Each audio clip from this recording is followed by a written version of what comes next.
কোনো মানুষ যদি মহাকাশ থেকে পৃথিবীতে লাফ দেয় তাহলে কি হবে। 2012 সালে পুরো পৃথিবী এমনই একটি ঘটনার সাক্ষী হতে যাচ্ছিল। পুরো বিশ্বের নজর ছিল এই মানুষটার ওপর, যিনি ইতিহাসের প্রথম মানুষ হিসেবে এই কাজটি করতে যাচ্ছিলেন। কিন্তু কিভাবে তিনি কোনো রকেট ছাড়া এত উপরে গেলেন এবং সেখান থেকে লাফ দেওয়ার পর ওনার সাথে কি ঘটলো, পুরো ঘটনাটা জানতে পারবেন ভিডিওটা শেষ পর্যন্ত দেখলে। তো চলুন কথা না বাড়িয়ে ভিডিওটা শুরু করা যাক।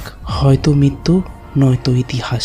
এই ঘটনাটি ছিল রেডবুল স্ট্যাটাস মিশন নামক একটি প্রকল্পের অংশ। এই মিশনের মূল উদ্দেশ্য ছিল মানুষ দ্বারা সর্বোচ্চ উচ্চতা থেকে স্কাই ডাইভিং এর রেকর্ড ভাঙা এবং এত উপর থেকে পড়ার ফলে মানুষের দেহে কি কি ধরনের পরিবর্তন হয় তা লক্ষ্য করা। এর আগে 1960 সালে আমেরিকার এয়ারফোর্স কর্নেল জোসেফ কিটিঙ্গার 31,300 মিটার উচ্চতা থেকে লাফ দিয়ে সর্বোচ্চ স্কাই ডাইভিং এর রেকর্ড স্থাপন করেন, যেটি পরবর্তী 52 বছর ধরে কেউই ভাঙতে পারেনি। কিন্তু এবার রেকর্ডটি ভাঙার জন্য নির্বাচন করা হয়েছিল অস্ট্রেলিয়ান স্কাই ডাইভার ফেলিক্স বামগার্টনারকে। তিনি হলেন একজন প্রফেশনাল স্কাই ডাইভার যার ছোটবেলা থেকেই আকাশ ছোঁয়ার শখ ছিল। তিনি ওনার জীবনে অনেকগুলো দুঃসাহসিক স্কাই ডাইভিং করেছিলেন, কিন্তু এবার ওনার লক্ষ্য ছিল আকাশ ছেড়ে মহাকাশের দিকে। ওনাকে এবার লাফ দিতে হবে 39,000 মিটার উচ্চতা থেকে, যেটি এই পৃথিবীর সবচাইতে উঁচু বিল্ডিং বুর্জ খালিফা, যেটি 163 তালা। এরকমই 47টি বুর্জ খালিফা একের পর এক রাখলে এই উচ্চতাটি সমান হবে। ফেলিক্স বামগার্টনার ইতিমধ্যে 2400রও বেশি স্কাই ডাইভিং করেছিলেন, তবুও এত বড় একটি মিশনের জন্য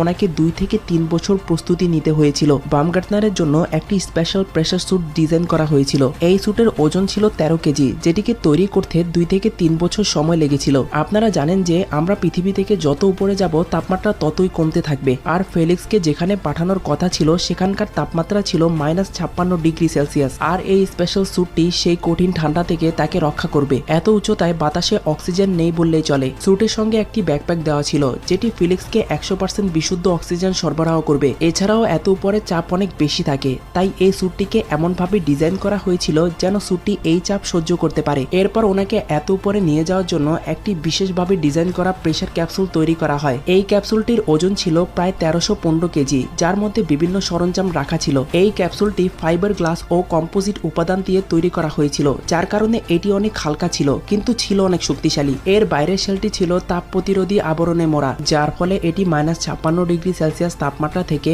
এর ভেতরে থাকা জিনিসগুলোকে রক্ষা করতে পারবে। এই ক্যাপসুলের ভেতরে একটি কন্ট্রোল প্যানেল ছিল, যেখানে 30টারও বেশি সুইচ, বোতাম ও মনিটর ছিল। ফেলিক্স এগুলো দিয়ে এত উচ্চতায় তাপমাত্রা, অক্সিজেন লেভেল ও বাইরের পরিবেশ পর্যবেক্ষণ করতে পারবে। এই ক্যাপসুলে 9টি হাই ডেফিনেশন ক্যামেরা লাগানো ছিল, যা লাফের লাইভ ফুটেজ রেকর্ড করছিল। এর মধ্যে কিছু ক্যামেরা ক্যাপসুলের বাইরে এবং কিছু ক্যামেরা ক্যাপসুলের ভেতরে লাগানো ছিল। এই ক্যাপসুলটির সাথে সংযুক্ত ছিল একটি বিশাল হিলিয়াম ব্যালুন, যেটি এই ক্যাপসুলটাকে এত উপরে নিয়ে যাবে। এরপর চলে আসলো